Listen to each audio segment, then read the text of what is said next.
It's game day, Seminole fans, as Florida State gets ready for 4th-ranked Clemson. I'm Lane Hurt, along with Tim Lenefelt, and we've got your 3 keys to a Seminole victory.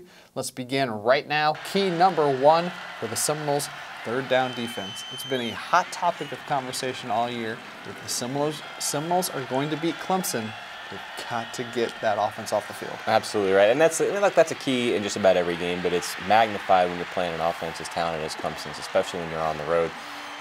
Nothing swings momentum of a game like third downs.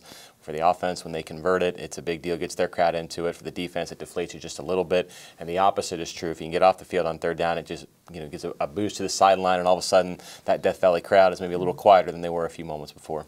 Key number 2, the running game. Cam Akers exploded last week with 199 yards, 2 huge touchdown runs. Jaquez Patrick may be back for this game after 2 weeks after surgery. He's fighting to get back out there. He's been practicing. Seminoles have to run the ball to set up everything else. Yeah, I think that's a good recipe for Florida State. I think that's, again, a key for them in most games. You saw against Syracuse last week. When the running game was clicking, that opened things up for the offense. The same in Florida State's previous wins this season. And then, when I look at what Florida State is facing in terms of atmosphere and environment, knowing that there's going to be nearly 80,000 people there, the first road environment like this that Florida State has played in, you'd like to get some longer drives, again, quiet that crowd. I know we mentioned that a minute ago.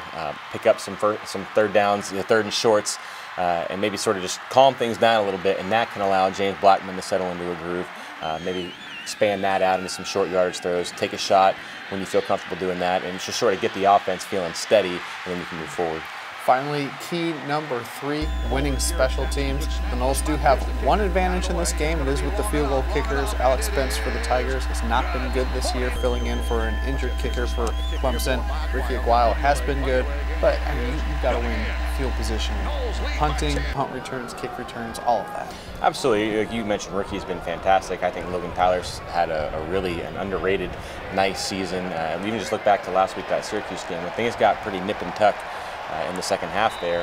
Logan was really key in terms of flipping field position, making sure that Syracuse had a long field to go, and it was really one of the first games that I can remember this season where it seemed like field position, at least in key moments, field position really benefited Florida State. That's another thing you can do against Clemson, give them as many long fields as possible, make it as difficult as possible for that offense, and sort of roll the dice there and see what you can come up with.